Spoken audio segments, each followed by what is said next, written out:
Hi, my name is Casey, and this is me. And these are my sisters. As you can see, I am the big sis of my family, and I always wish that I had my own older sibling myself so that they could tell me everything and just figure all my shit out for me. Well, I don't. I'm the oldest sibling. So, here is my 8-part series with the following topics on college-related advice. And I hope that this helps someone and I can be your internet big sis.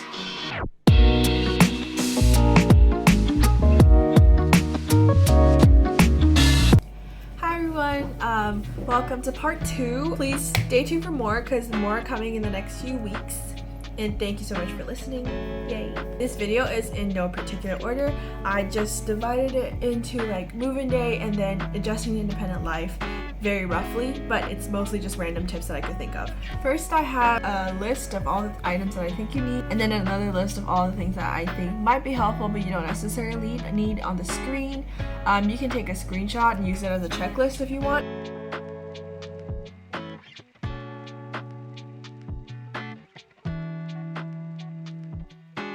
Oh, and if you wanted to, it would be very helpful if you could click on the Amazon links below. I have a very small commission cut, but no extra cost to you.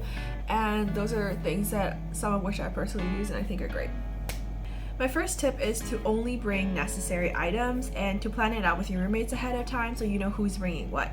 You can create a sort of system. Like for example, last year my roommates and I bought things together, split it 4 ways. We then did like a lucky draw of sorts at the end of the year for who's keeping what. That is one way to do it. Another way to do it is you can plan with your roommates who's bringing what depending on what they already have. This is mostly relevant for people that have shared common spaces with your roommate. I think there are usually 2 ways that dorms work. The first way is that there's one bathroom on a floor or like a section of the dorm, and second way is when you have like bathroom and shared common spaces within 2 rooms or 3 rooms or whatever it might be. In my case, I had shared bathrooms with 3 other girls. 1 is my roommate, 2 are my suite mates. That's one way that you might have your living arrangement.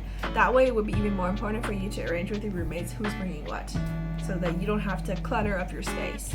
Remember that dorm rooms have very little space and very little storage, so you really have to learn to be a little bit more minimalistic even if you don't want to. Also, it will save you a lot of pain at the end of the school year when you're moving out to the next dorm. My second tip is, in case of an emergency, I would recommend that you place all your important documents or items in one place, like in one drawer or something. Maybe you might want to keep it locked if possible, but that way if you do have an emergency, for example, there's a fire drill and you don't know it's a fire drill, you think it's a real fire, then you can grab it all and go right away and not have to think twice. 3, I would create a routine for like basic human life stuff, like when you're gonna do your laundry, when you're gonna make food, when you're going to shower, when you're gonna use the bathroom. Especially if you use those common spaces and you share with a few other people, I would create a schedule to see when your class schedule is different from your roommate's class schedule and when you're more likely to use the bathroom compared to them. That might be helpful so you don't ever come to like an emergency situation where you're like, I have to go to class 15 minutes, I need to use a shower, but they're in the shower or something like that, okay? 4, on the same note, I would also create a cleaning schedule with your roommates if you have shared spaces. Even if you don't have shared spaces, like you want to vacuum the floor of your room one day, then you might want to alternate with your roommate, and that would save you some trouble. 5, don't be afraid to set boundaries with your roommates as soon as you guys get together. For example, if you're someone who really needs to sleep by 12 a.m., then feel free to tell your roommate, I really appreciate it if you could respect my bedtime, which is around 12 a.m., and try not to be so loud after that.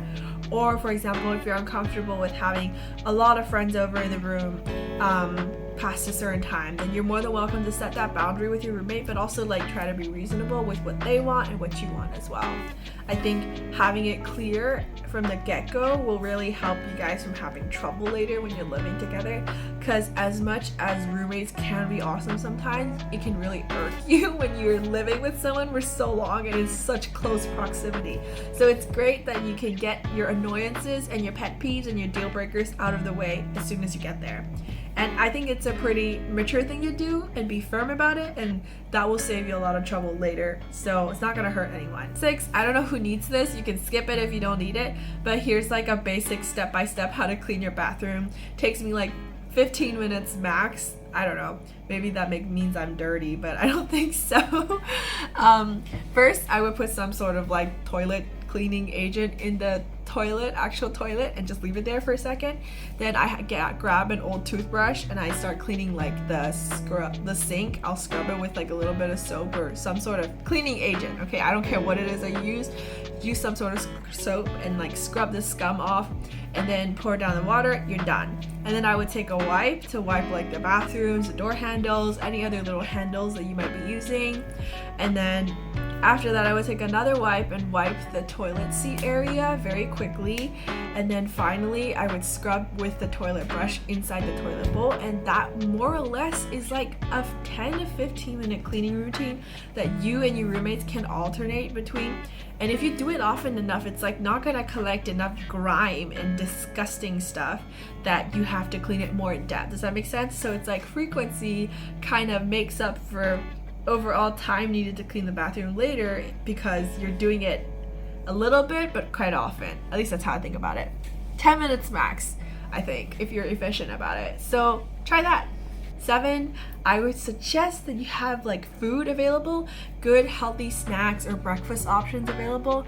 I think it's really easy once you start going to college, because you have to literally get out of your dorm, go downstairs, walk some 10-15 minutes or longer depending on your college to go to the dining hall. That can be a pain in the butt, I get it. So sometimes it gets really easy for you to skip meals, or especially skip breakfast, which we all know is not good for you, and I'm guilty of this too. But that's why one way to mitigate that is probably get some food that's like healthy and nutritious and filling on hand that you can eat quickly, like some types of cereal or yogurt. I don't know, you think of what you need, but have it on hand so that you don't end up making bad choices, or you don't end up like not eating at all. Now moving on to adjusting to independent life, here's some things that I could think of that I think are very important. 1, remember to make time for family and friends and anyone that you left behind at home. Call them when you miss them.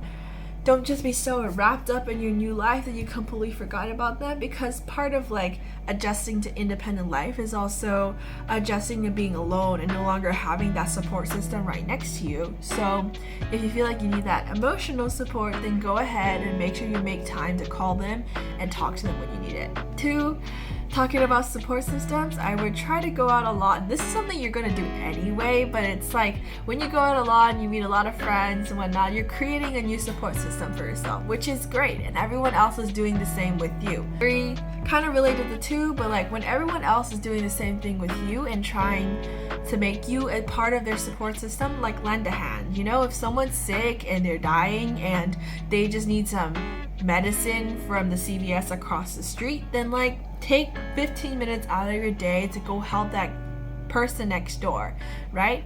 I feel like that's really helpful for you, because you get to make more friends, and in some ways, and this shouldn't be the reason why you're doing it, but in some ways you're more likely to have help when you inevitably get sick and need help as well. So kind of on that note, don't be afraid to ask people when you need help, and ask directly, because your peers may or may not know how much you're struggling, and getting sick is something that will happen a lot when you're living in dorms and you're living in close proximity to a bunch of other people.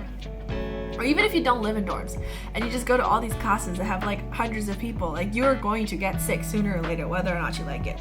So be aware of that and have things to prepare for that. On that note, the 4th tip that I have is find out where your campus health clinic is, or what kind of like health resources they have.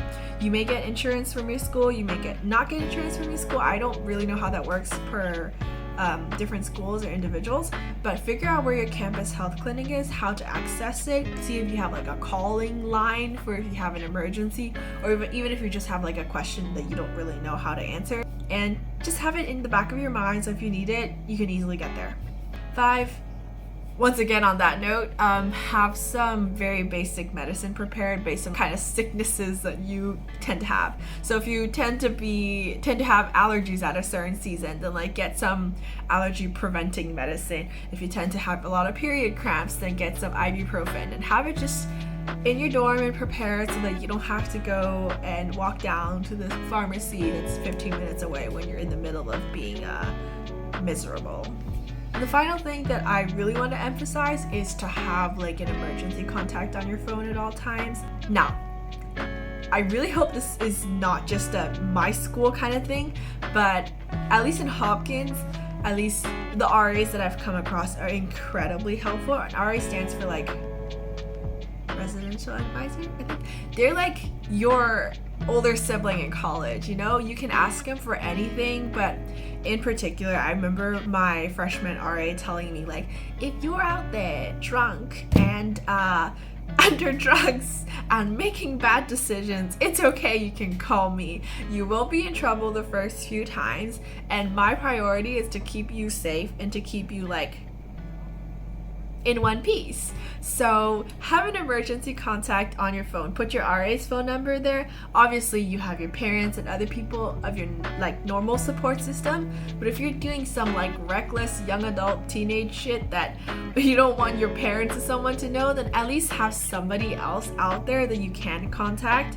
Remember, it's more important that you're safe than you're in trouble. So forget about you being in trouble if it means that you'll be more safe.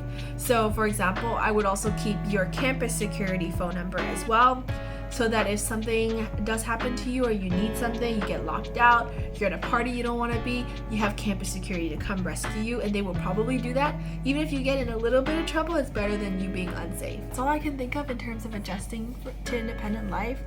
Thank you so much for watching this video, and please remember to like, subscribe, hit the notification bell. Oh my god, I sound so cringy when I say that, but it will help me a ton. And please tune in to the rest of the videos I have coming up. They will come up a lot in the next few weeks, so please tune in. Thank you. Bye.